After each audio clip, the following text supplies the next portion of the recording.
that. These are the people to whom Jibreel came to teach them their religion. The angel Gabriel came to sit amongst them and teach them their deen. These are the companions.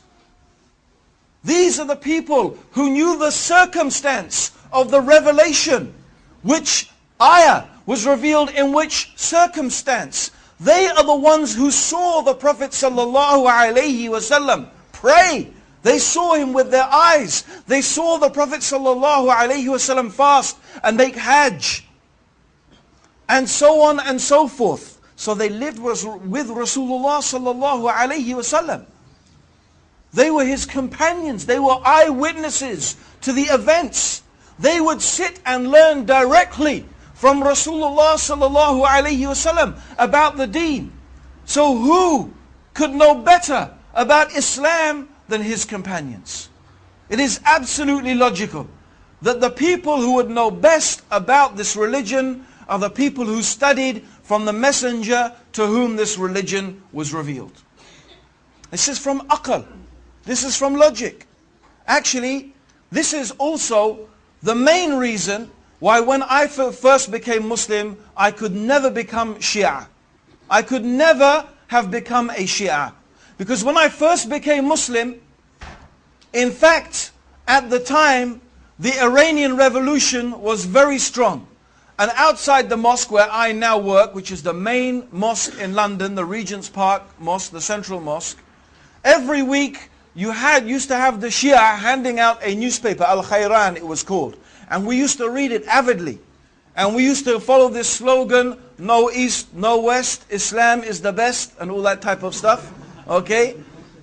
And you know, Khomeini for many people was a big hero because it seemed as if he had shown to the world that once again we could implement Islam and have an Islamic state as we thought.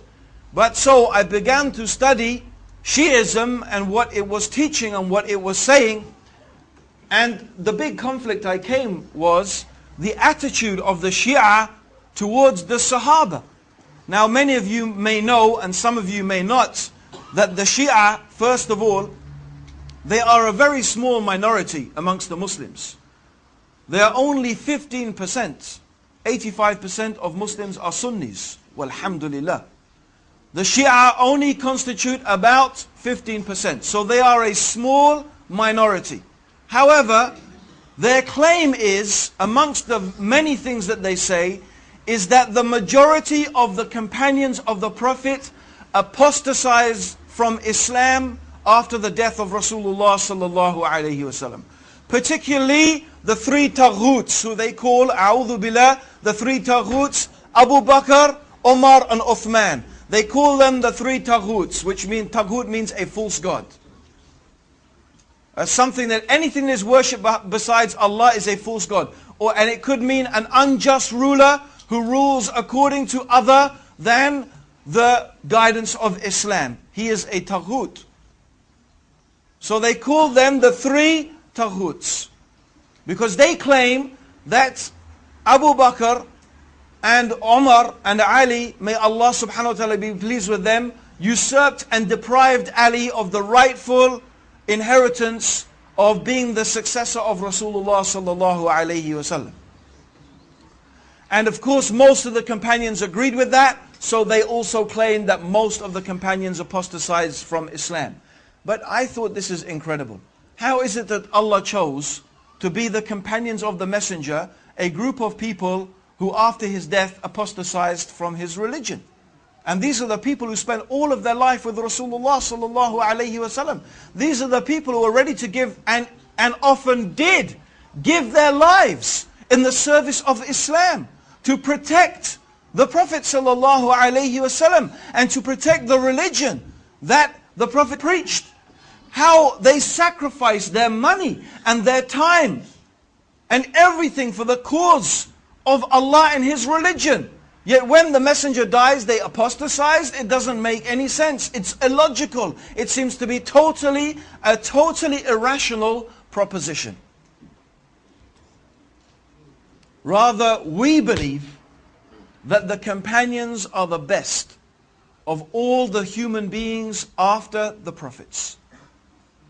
And the best of the human beings after the prophets is Abu Bakr. And the best after him is Umar. And the best after him, although there's some disagreement, is it Ali or Uthman, or are they the same? But it will seem that the stronger evidence shows us that it is Uthman ibn Affan and then Ali. These are the best. And then after that, we don't make a distinction amongst the companions. But generally also the companions themselves are the best of the human beings after the messengers. This is the status of the Sahaba with us.